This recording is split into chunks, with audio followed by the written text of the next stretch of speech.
Share on Pinterest. If you buy something through a link on this page, we may earn a small commission. How this works.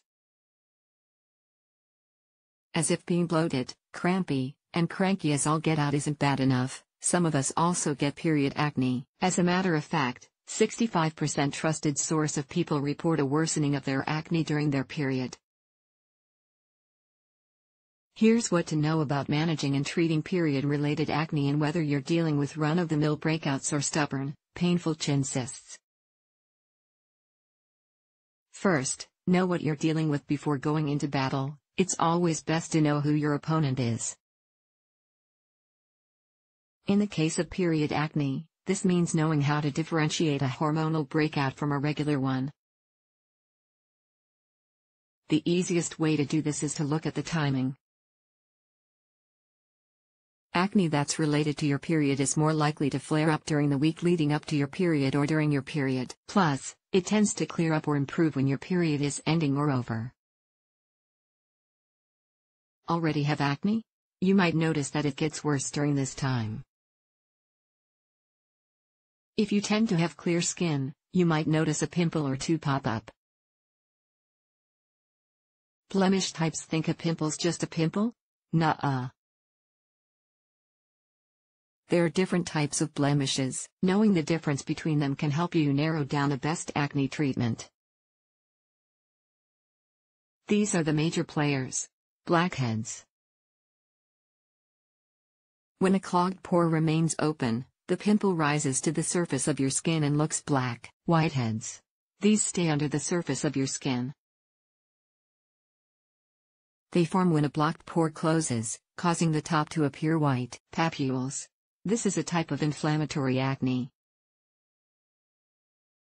These are the small, pesky pimples that look like pink bumps. They tend to hurt. Pustules.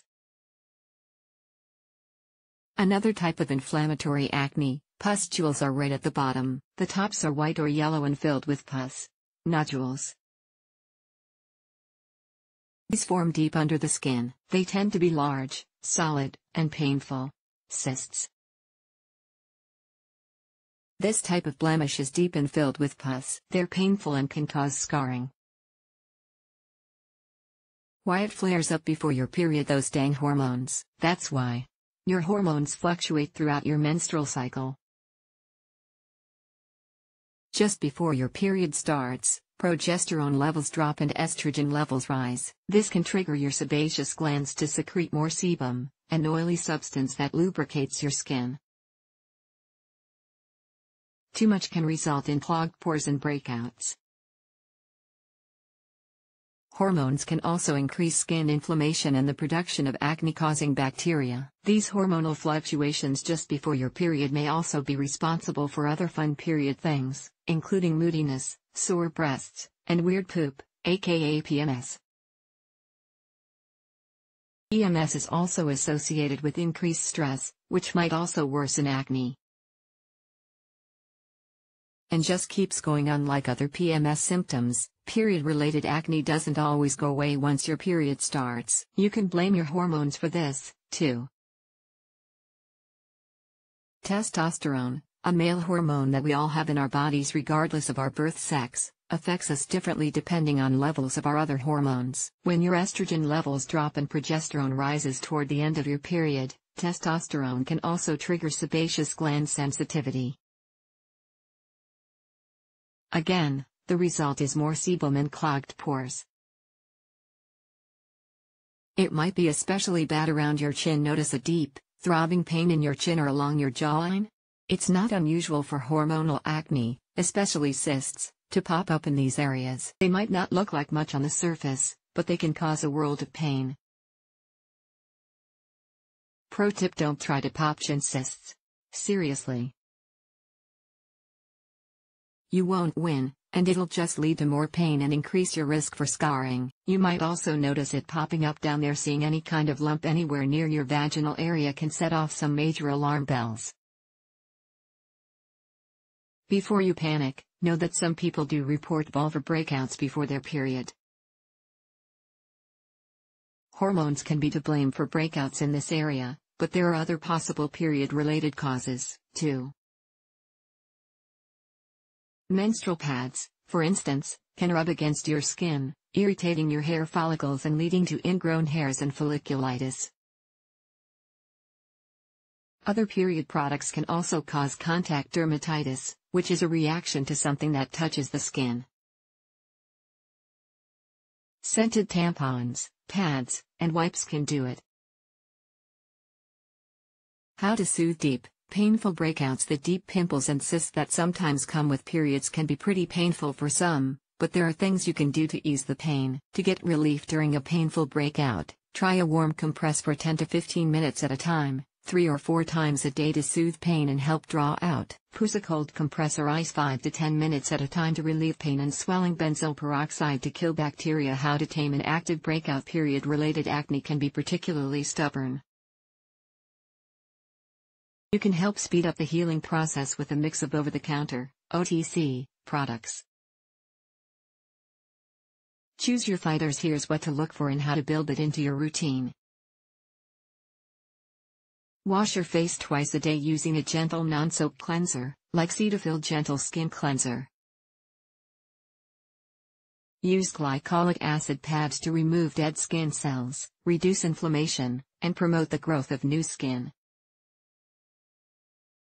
Use an OTC benzoyl peroxide spot treatment beginning with a lower strength, like 2.5%. Use an OTC salicylic acid product, such as cleanser or cream, to keep pores clear. Use a tea tree oil spot treatment. Tea tree oil has been shown trusted source to kill bacteria and improve mild to moderate acne. Here are some other things you can do to deal with breakouts.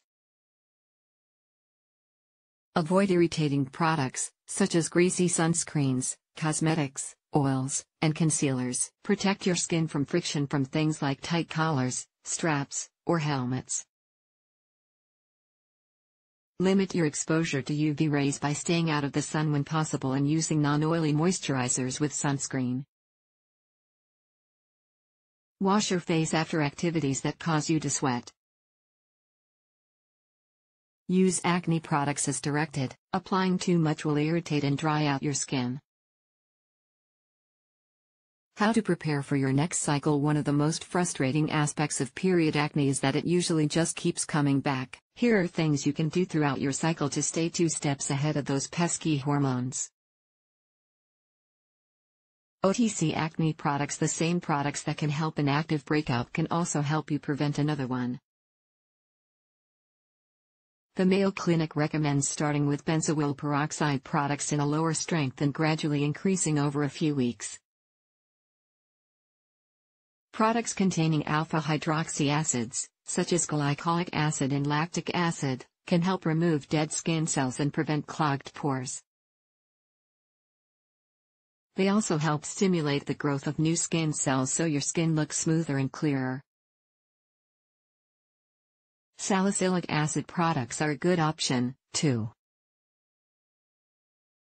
They're available without a prescription in strengths that run from 0.5 to 5%. They keep your pores from clogging to prevent breakouts. To avoid irritation, start with a lower strength and work your way up until you know what your skin can handle. Diet. There's some evidence trusted source that regulating your blood sugar levels by eating foods that have a low glycemic index, GI, can help with hormonal acne. The GI is a measure of the rate at which a food spikes blood sugar levels. High GI foods have been shown trusted source to worsen acne. They include sugary foods and drinks, white bread, other highly processed foods. Many of these same foods have been linked to increased inflammation, which also plays a role in acne. If you can, try to limit your intake of these foods. You don't need to completely avoid them, but reducing them might give your skin a boost. Prescription treatments. If you continue to have period acne after trying OTC and home treatments for 3 cycles, consider talking to your healthcare provider or a dermatologist about prescription acne treatments. They may recommend using one or a combination of the following. Retinoids can treat mild to moderate acne. They can be used for long-term prevention. Birth control pills have been shown to improve hormonal acne. Anti-androgens, such as spironolactone, can also help. Spironolactone is prescribed off-label, but it's known to be effective for acne. When to see your doctor noticing other issues with your cycle, like irregular periods. Polycystic ovary syndrome, PCOS, could be why. PCOS is a common hormonal disorder that can cause a range of symptoms. Talk to your healthcare provider if you have acne along with any of the following: irregular or missed periods, excess facial and body hair, weight gain or difficulty losing weight, dark patches of skin on the back of your neck and other areas, acanthosis nigricans, thinning hair and hair loss. The bottom line is it happens, especially around menstruation. You can thank your hormones for it. OTC acne treatments and some tweaks to your routine should be enough to help get rid of pimples. If those don't seem to cut it, talk to your healthcare provider about prescription treatment. Adrienne Santos Longhurst is a freelance writer and author who has written extensively on all things health and lifestyle for more than a decade. When she's not holed up in her writing shed researching an article or off interviewing health professionals, she can be found frolicking around her beach town with husband and dogs in tow, or splashing about the lake trying to master the stand-up paddleboard.